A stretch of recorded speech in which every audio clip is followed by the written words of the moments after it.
Welcome to the Love Positivism podcast. I'm Shireen Oberg and I'm a yoga teacher and author devoted to the path of healing and heart-based living. And I want to help you to step into what you truly are and to your highest potential. On this podcast, I share with you tools and insights to help you move ever forward on your spiritual and healing path. With guests from all over the world, from different wisdom traditions, I wish to create a web of loving energy that permeates the whole world to create more love and peace. You can connect with me on Instagram, Facebook, and YouTube for more guidance and love. Hi to all you loving beings. So beautiful to connect with you again this week. And I've been on a journey in southern Italy, in Sicily, and have had the opportunity to really slow down and just tune into my body. So I hope you also had a few weeks during this beautiful month of Cancer season to slow down and just prepare yourself for the breakthroughs of August and this powerful Lion's Gate, the new moon in Leo coming up today. If you are listening to this the day of the episode's release, you know that tonight we will be having, or depending on where you are, it can be today, we're having our Lionsgate activation and initiation online, me and Sandra Ray. So if you still want to join, you have some time to sign up so you can join us for this. And it starts at 2 p.m. Eastern Time.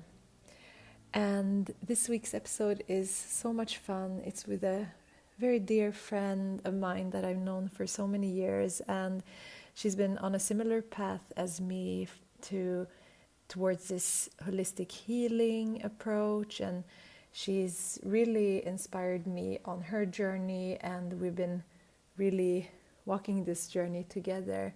Her name is Anna Kaplan. She's a holistic health practitioner, herbalist, and yoni steam practitioner, and a nursing student. And she's of Swedish and Kurdish descent and has spent her time connecting with her ancestral wisdom the past couple of years. And a few years ago, Anna heard the call to study healing and herbalism and left her career in business and finance.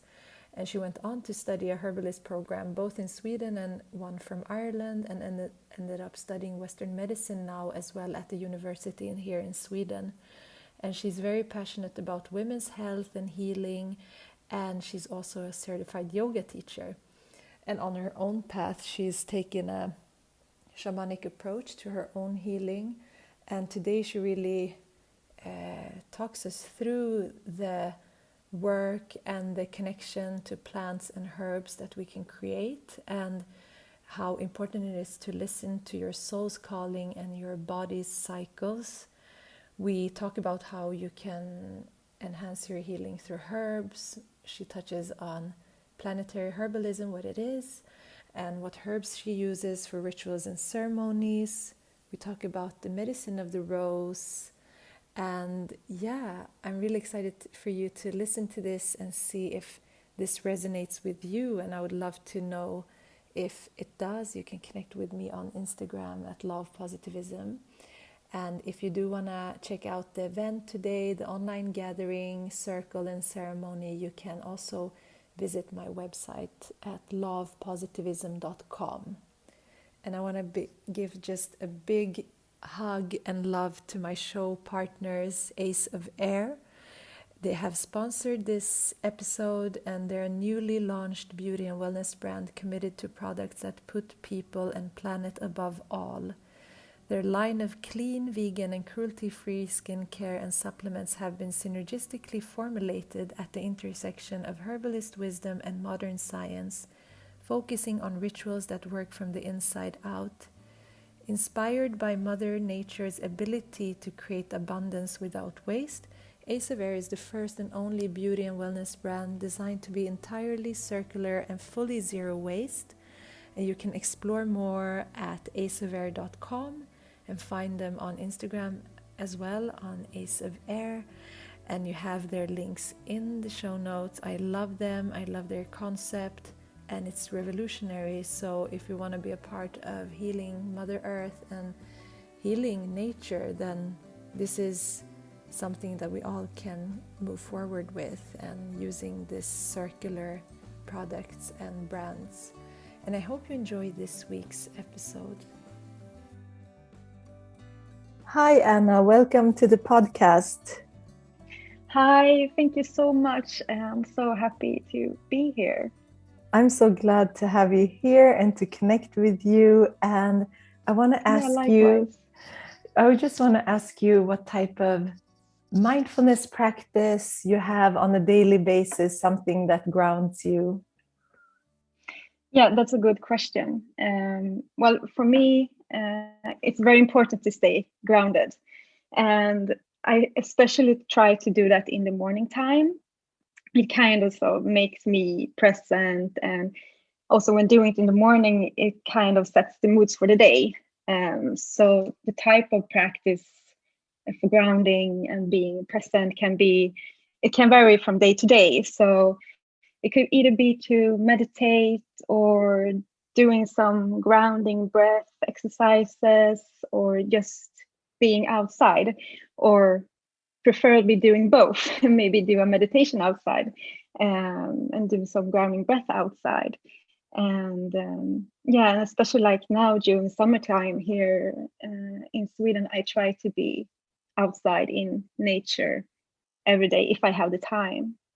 So I'm very fortunate to live in the countryside. So I basically have the forest outside my house, so I can be in nature every day, and you're taking long walks in the forest and working with nature in various ways. And another way to stay grounded is to do, I do a lot of gardening, for example, and that makes me very present.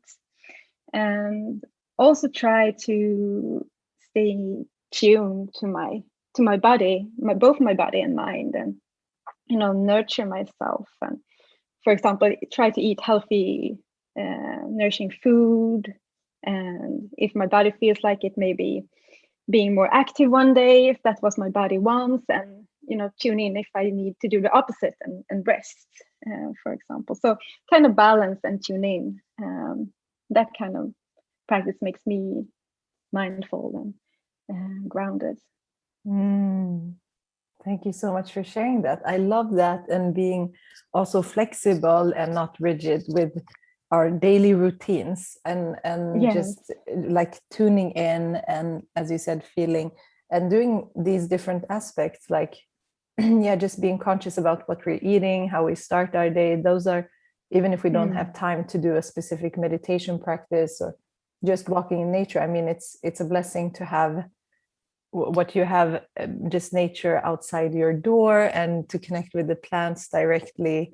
There's so many easy ways. We don't have to make it so complicated, and it's just to give the body what it needs.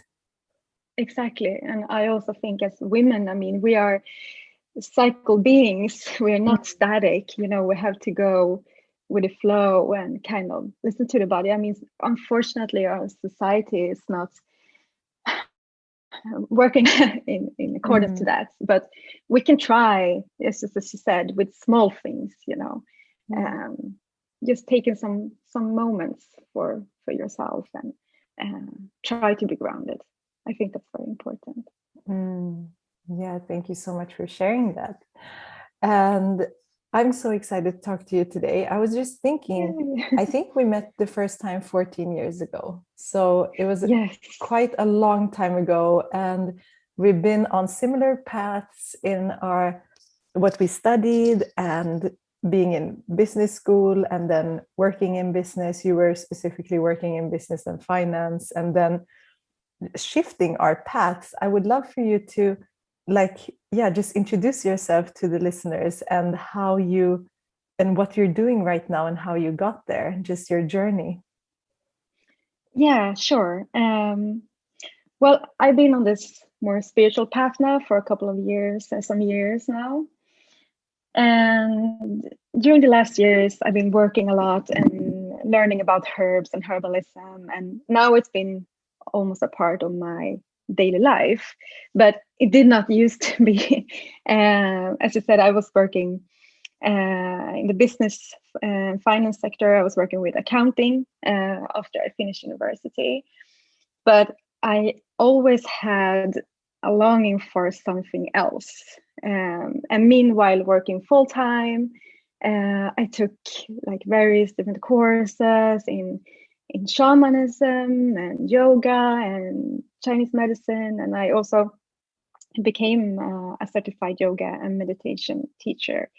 And it was during this time that I kind of realized that my lifestyle or the way I was living had damaged my body and mind in one aspect. And I had various issues and problems regarding the health of my womb, and so all this kind of opened my eyes to natural healing. That's where I find support. And I then discovered the divine, powerful world of herbs and all its healing benefits. So since then, my growing interest in herbs and women's health had led me to many lifestyle changes and healing, and also to connect with the divine feminine. But yeah, it was during this time and that I had a very strong desire to do something else. And I was eager to get closer to nature. And one day I just found out that it was possible to study herbalism in Sweden. I did not realize that. So I just quit my full-time job. Everybody thought I was crazy. And I moved to this little island outside Stockholm called Biskopsarna, which is one of the few places where you can actually study herbalism full time. And I was actually just trying it out, and I was just supposed to stay there for one semester just to try it. And I ended up staying the whole program that they have for 1.5 years. So I was during that time I was living there, and I was very, you live with herbalism and the herbs and in this area. So it became a very big part of my life that led to all these changes. So after that, I continued, I studied a little bit at the Irish School of Herbalism. And I'm also just about to become certified as a vaginal steam facilitator. So I'm very into women's health, and this due to my own experiences, and my wishes is to combine herbalism with Western medicine. So I'm also currently in nursing school, but my vision is that we can combine these two worlds, herbalism and alternative healing methods with our Western medicine. I really think that there is a need for that at this time where we're living. We can gain so much if this world could cooperate. So yeah, that's just a little bit and description of what I've been doing and how I got into herbalism in the first way. Yeah, that's so interesting and so inspiring to have the courage and when we get to a point where I think many of us just keep on doing something that is not serving us anymore, but we have these voices that are telling us to continue. We should please society with whatever we're doing, like stay on the path you're on. And I think we evolve and change, and I think it's a very masculine way of seeing things if we're looking at it so linear, instead of seeing the spiral and the cycles of change. And especially women, and when we are in this very young masculine dominated business environments, it's really hard to, like, you really need to balance yourself to be able to be there, especially if you are also called to a different path and you're sensitive or you're called to the spiritual path, it becomes very clear that it's not serving you. And the body tells us when we're not, when we need to focus on something within us that needs to heal. So it's been a beautiful journey that we both have been like parallelly on and doing a little bit different things, but still in the same theme. So I think I'm really looking forward to seeing what evolves from these paths that we both are on. And yeah, thank you for sharing that. I think it's very inspiring. Thank you. And I would love, thank you. Yeah, and one thing that you have got, like what you spoke about, is the healing power of working with like Mother Nature and the plants and herbs. And maybe since you've been studying it full time, and like what is the background of that, and what have you learned while studying it? Where did this wisdom come from, and how can we use it today? You mean herbalism in general? Yeah, exactly. Well, that's a good question. But for me, when I started with herbalism, and I think for most people, you see it as some kind of medicine, I guess. And when we look back at herbalism or medicine, it did not used to be separated. Physicians, they were both physicians and herbalists. So they used, historically, we've always been using herbs for healing and medicine. But we have unfortunately lost that knowledge today. So I think that's where it's starting, this interest in herbalism is starting to evolve, because I think a lot of people are feeling that we're missing something here. There's so much out there in nature that we can use for healing. And as I said, maybe most people associate herbalism with medicine, but there is so much more than that that I come to realize when working with herbs. You can use herbs for in so many ways. So you can use herbs in ceremonies, for example, as incense. And, for me, that has brought back a lot of knowledge and wisdom to me. And you can use, of course, herbs are also food. It's both for food and medicine. And a lot of our kitchen herbs are healing herbs as well. And how you can use herbs for vaginal steaming and just as in gardening, just because they are beautiful. So there are so many directions where you can work with herbalism. You can choose whatever you feel like or what you're drawn to. And there are women's herbs, there are herbs for men, and there is like the historical aspect of it as folklore, or what we used traditionally.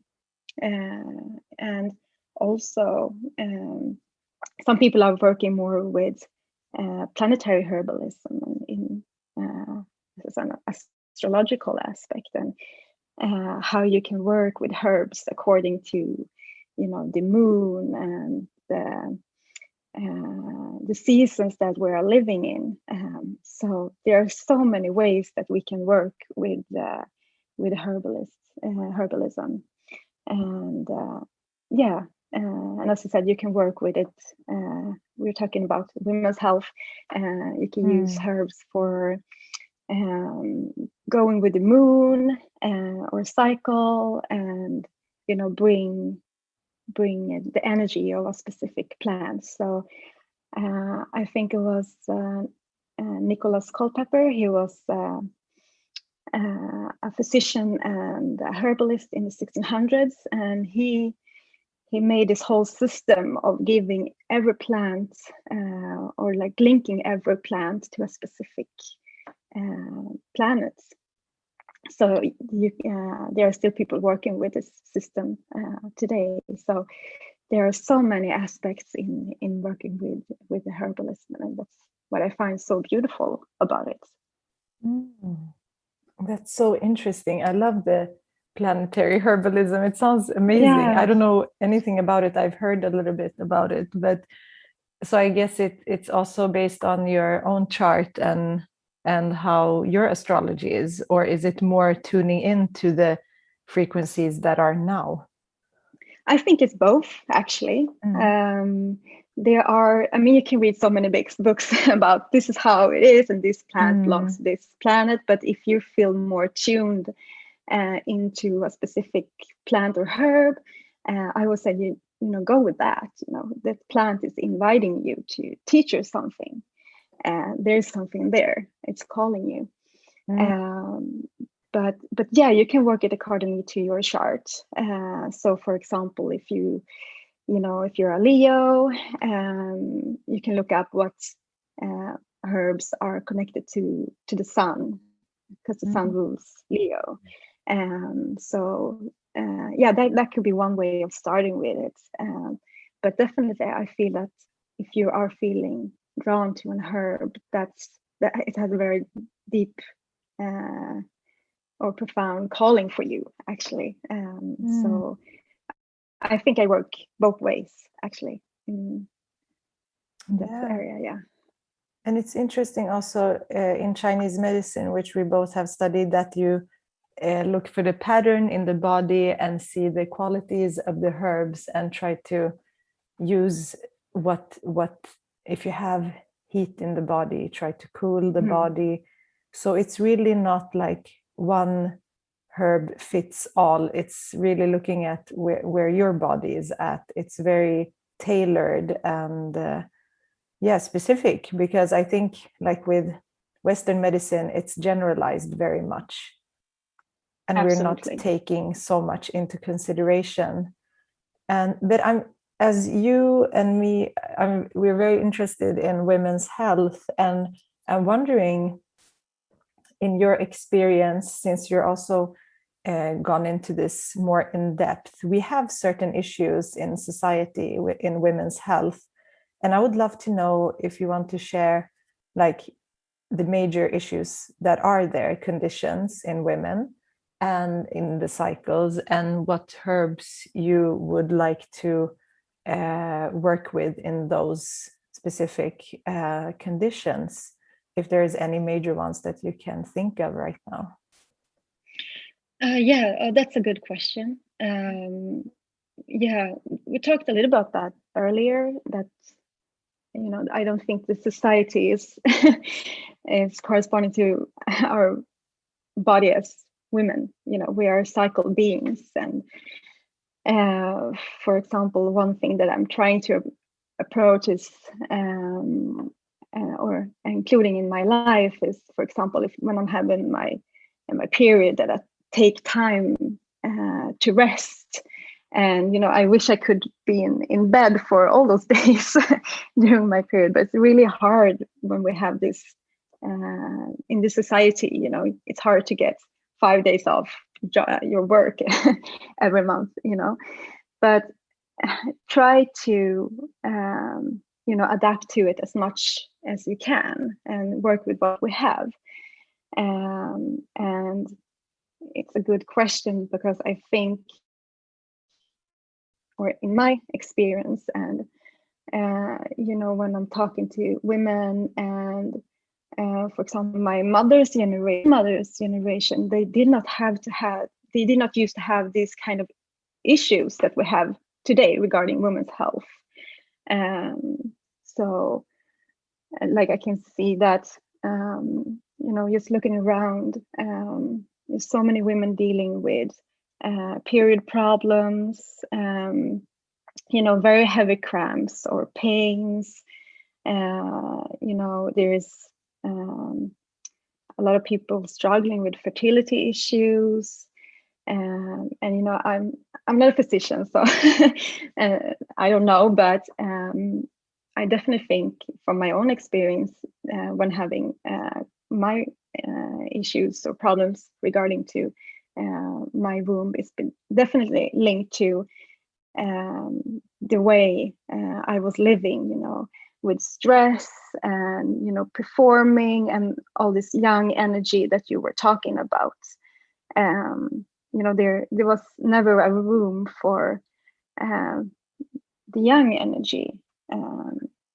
So it led to a yin deficiency. So kind of lack of nourishment in the body. And so, I definitely believe that lifestyle and also the food we are living or eating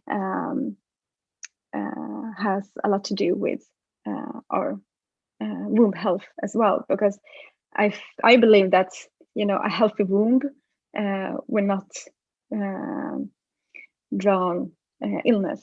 A healthy womb is a happy womb. So yeah.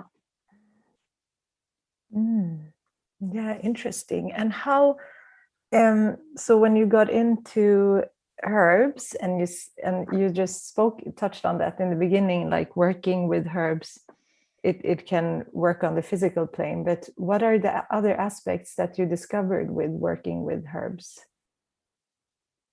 Oh, there are so many levels, not only on a physical level, but I see like herbs as like my allied friends, and they have helped me, push me into the right direction in my life. But has not always been easy. It brings up a lot of wounds, emotions, and working with a specific herb maybe for a longer time, you get kind of to know it, and it can show them, they can show you their wisdom, and so definitely I think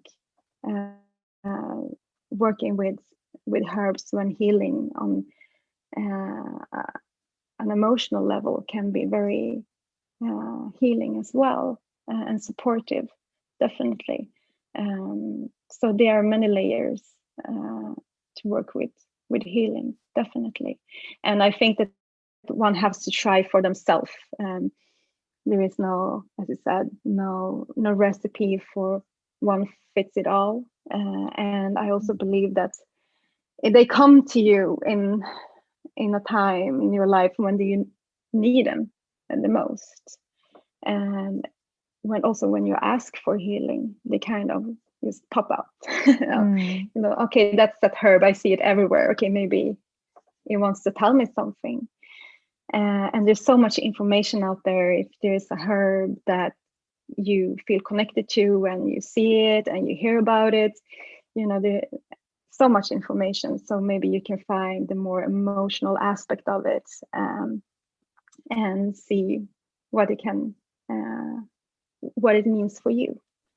And another question, maybe for those that haven't worked with herbs, I mean, there's so many different ways to use the herb. You can use it raw, you can use it as tea or infusion, or like all of these different preparations. How maybe you can tap into that, like, because you're producing your own stuff, you're working with flowers and herbs and doing, like, preparing them in different ways. How can one start with that? Yeah, sure. Well, I mostly worked with tinctures, and a tincture is made by infusing a herb or several herbs, depending on what you want, from what aspect you want, or and you put it into alcohol, and the alcohol will extract the medicinal constituents from the herb. So that's one way of working with herbs. And You can also, as you said, make an infusion, and that's quite similar to making a cup of tea, and it can be both like raw and dried herbs, and depending the amount, it depends on the herb of choose.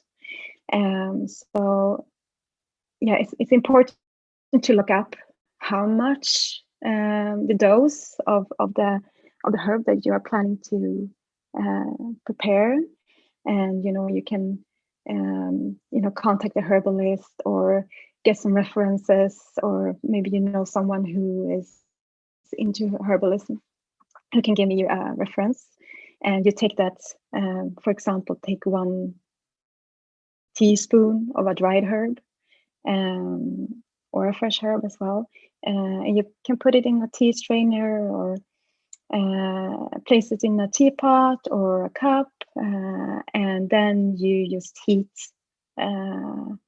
water until it boils, and you just pour the water over the herbs, and you just let the hot water pour, and let it steep for, it depends on the herb, but say between 15 minutes to an hour, and then you strain it, and you kind of just drink it as a tea.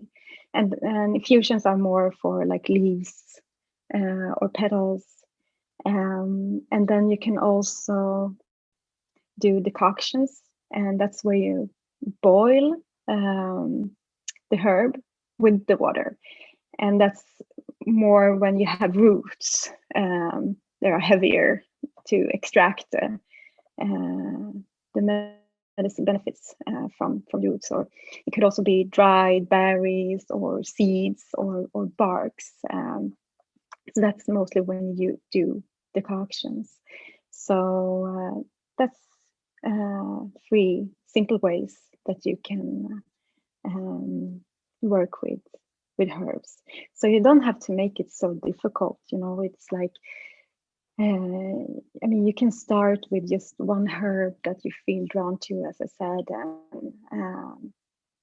and look up what's suiting for taking in that herb, and just to like play around with it a little bit. You can start with more gentle herbs, for example, like nettle, which is also very easy to find in nature, if you have fortunate to go outside, and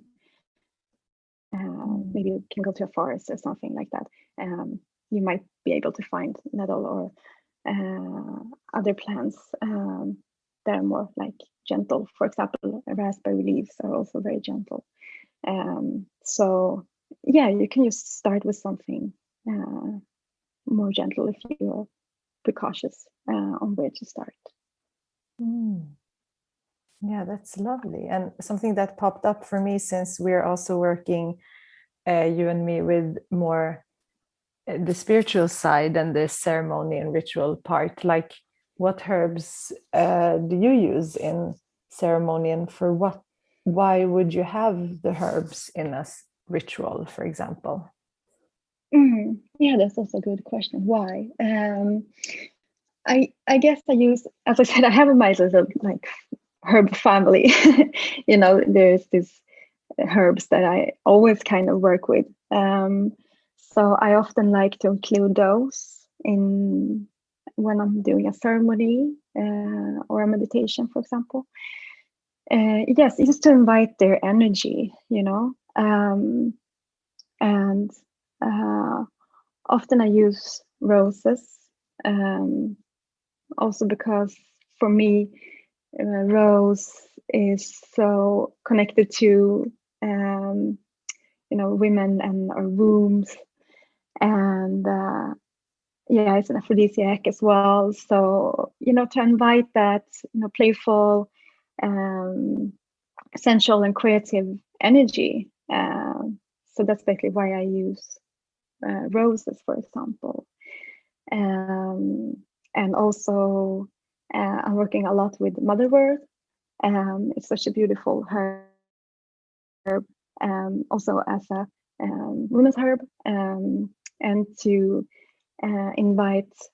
I call her because she's like, for me, just the name of it is like a comforting mother, mother word, that kind of holds me and kind of, as I said, like push me into the right direction. So she has so many healing qualities that I love to invite in ceremony as well, and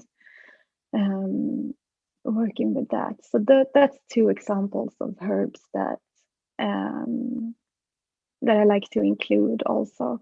And another herb that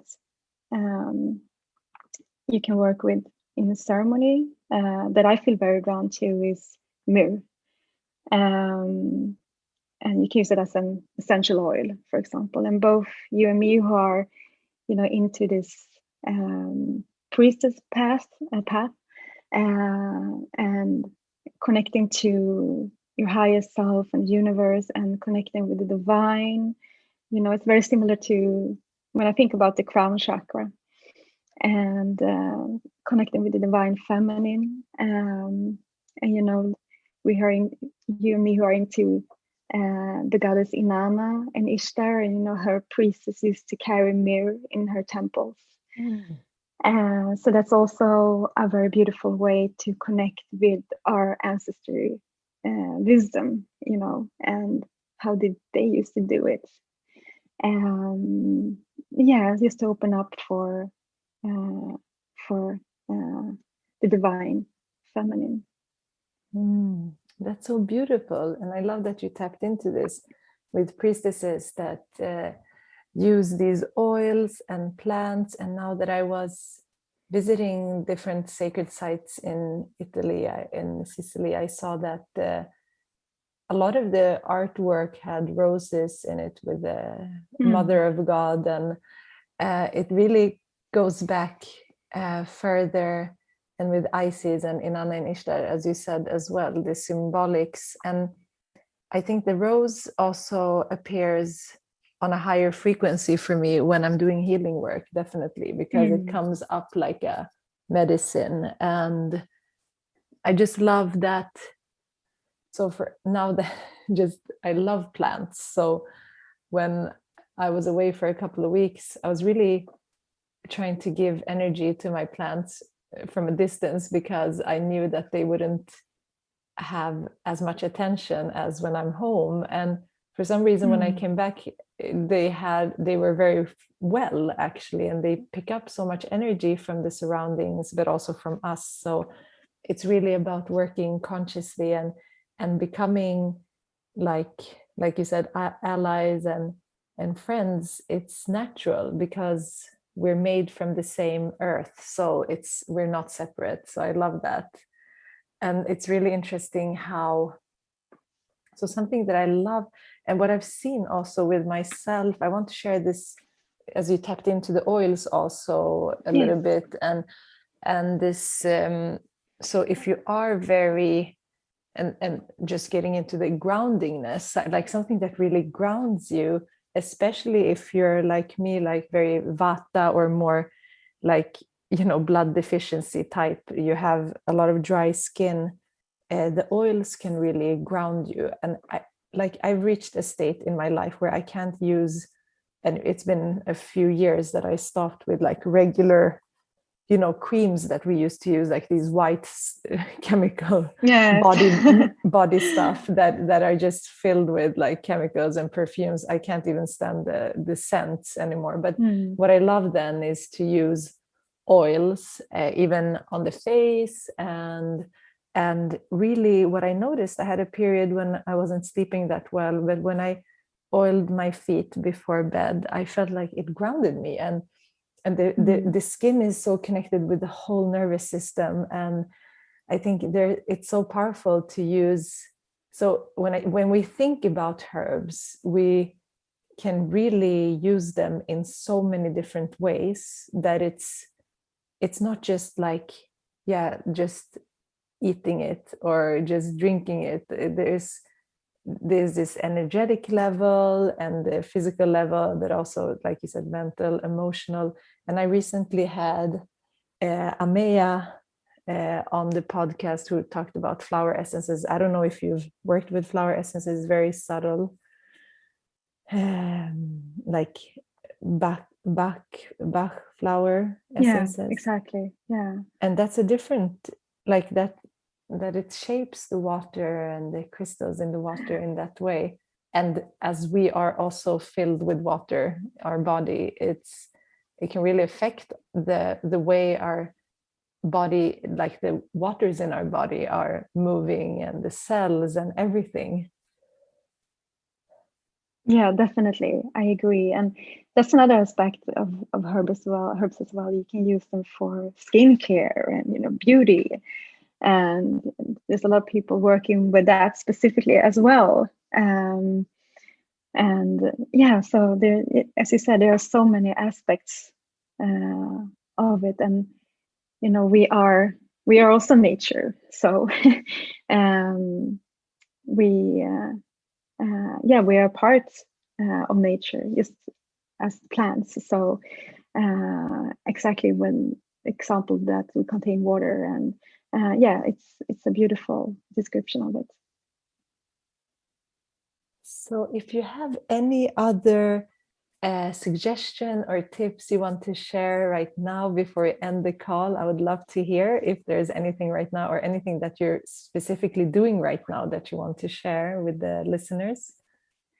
But I would still recommend to go out in nature and discover it for yourself. And if there's any herb you are drawn to, I mean, this is the perfect timing in living in the northern hemisphere in summertime, and it's season of yamas. So it's harvest time. So there are so many wonderful plants flourishing outside right now. So I would definitely recommend just spending time in nature if you have time for that, and tap into herbs and see what's drawn to you. And if you have some specific herb that you want to work with, there you can use it in so many ways that we describe, and you can meditate with it, you can sit with it, you can bring a cup of tea or an infusion with it and sit next to the plant to have a meditation. So there are so many ways what you can work with. So just tap into what feels right for you, and be open-minded, and let the herbs share their knowledge and wisdom with you. And also you can use the herbs for vaginal steaming, as we were talking about. It's such a lovely way to give yourself a treat, and really nourish yourself, and help you relax and get to know the herbs. So there's so many ways of working with them. So just listen to your intuition and find your path. Beautiful. Thank you so much for sharing all of this. And I'm sure that we will share more as we're on a path of working with the goddess together. And maybe we'll share also the upcoming Sabbats together, the 8 points. And thank you so much for being here. And maybe you can share where people can find you if they want to check your work out. Sure. The easiest way to find me is on Instagram at Sacred Herbalism, or if someone wants to contact me, you can send an email at sacredherbalism@outlook.com. Great, and I'll put that into the show notes as well. So thank you, Anna. Thank you so much for being here today with me. Thank you so much for having me and having a lovely talk. Thank you. Thank you so much for listening today. I hope you got so much inspiration as I did from this conversation with Anna. And if you want to check her out on Instagram, you can find her under Sacred Herbalism, and you have the links in the show notes as well. If you do have any comments or feedback, connect with me on Instagram. And I do appreciate everyone who's leaving ratings and reviews on iTunes. It really helps the podcast to be spread out and to just help others to find this, so that they can just learn from these beautiful, amazing teachers and guides that I have on the podcast. So thank you so much for listening. Take a deep inhalation in through the nose now, and exhale, and have a beautiful day.